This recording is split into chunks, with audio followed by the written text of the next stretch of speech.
Genesis 3. Now the serpent was more subtle than any beast of the field which the Lord God had made. And he said unto the woman, Yea, hath God said, Ye shall not eat of every tree of the garden?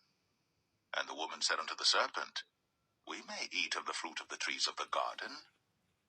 But of the fruit of the tree which is in the midst of the garden, God hath said, Ye shall not eat of it, neither shall ye touch it, lest ye die. And the serpent said unto the woman, Ye shall not surely die. For God doth know that in the day ye eat thereof, then your eyes shall be opened, and ye shall be as gods, knowing good and evil. And when the woman saw that the tree was good for food, and that it was pleasant to the eyes, and a tree to be desired to make one wise, she took of the fruit thereof, and did eat, and gave also unto her husband with her, and he did eat. And the eyes of them both were opened, and they knew that they were naked. And they sewed fig leaves together, and made themselves aprons. And they heard the voice of the Lord God walking in the garden in the cool of the day. And Adam and his wife hid themselves from the presence of the Lord God amongst the trees of the garden. And the Lord God called unto Adam, and said unto him, Where art thou? And he said, I heard thy voice in the garden, and I was afraid, because I was naked, and I hid myself. And he said, Who told thee that thou wast naked? Hast thou eaten of the tree whereof I commanded thee that thou shouldest not eat? And the man said, The woman, whom thou gavest to be with me, she gave me of the tree, and I did eat. And the Lord God said unto the woman, What is this that thou hast done? And the woman said, The serpent beguiled me, and I did eat. And the Lord God said unto the serpent, Because thou hast done this, thou art cursed above all cattle, and above every beast of the field.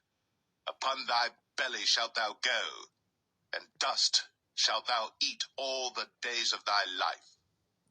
And I will put enmity between thee and the woman, and between thy seed and her seed. It shall bruise thy head, and thou shalt bruise his heel. Unto the woman he said, I will greatly multiply thy sorrow, and thy conception.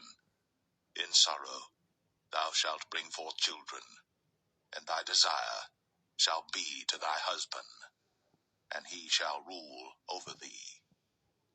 And unto Adam he said, Because thou hast hearkened unto the voice of thy wife, and hast eaten of the tree of which I commanded thee, saying, Thou shalt not eat of it, cursed is the ground for thy sake.